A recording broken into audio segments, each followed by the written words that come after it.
सोलापूर शहरात एक धक्कादायक अशी घटना घडली आहे। LKGच्या बालिकेचा लैंगिक छळ करण्यात आला असून आता 55 वर्षीय शाळेच्या शिपायास अटक करण्यात आली आहे। शहरातील एका नामवंत शाळेत LKGच्या बालिकेचा शिपायाने शारीरिक व मानसिक छळ केल्याची घटना उघडकीस आली आहे। या प्रकरणी सदर बाजार पोलीस ठाण्यात 55 वर्षीय शिपायास गुन्हा दाखल करून अटक करण्यात आली आहे। फ्रान्सिस आशिष पिंटो वय वर्ष 55 राहणार बापूजीनगर शास्त्रीनगर जवळ असे अटक करण्यात आलेल्या व्यक्तीचे नाव आहे। त्याला न्यायालयात उभे केले असता 2 दिवसांची पोलीस कोठडी मिळाली असून त्याच्यावर बाललैंगिक अत्याचार प्रतिबंधक कायद्याअंतर्गत गुन्हा दाखल करण्यात आला आहे।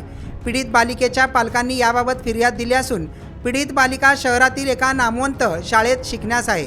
डिसेंबर 2024 ते 24 मार्च 2025 पर्यंत शाळेतील या शिपायाने पीडितेच्या अज्ञानाचा गैरफायदा घेऊन तिचा छळ केला। शाळेच्या परिसरातील बाथरूममध्ये तिला घेऊन जाऊन त्याच्याशी शारीरिक व अश्लील चाळे केले। तसेच शाळेच्या परिसरात तिच्या शरीरावरील विविध भागात चिमटे काढले। ही बाब पीडितेने पालकांना सांगितली असता बालिकेच्या शारीरिक व मानसिक छळ केल्याचे फिर्यादीमध्ये म्हटले आहे। या प्रकरणाचा तपास सहाय्यक पोलीस आयुक्त यशवंत गवारे हे करीत आहेत। सोलापूर शहरात या घटनेनंतर आता पुन्हा एकदा बदलापूर येथील घटनेची पुनरावृत्ती झाल्याचे बोलले जात आहे।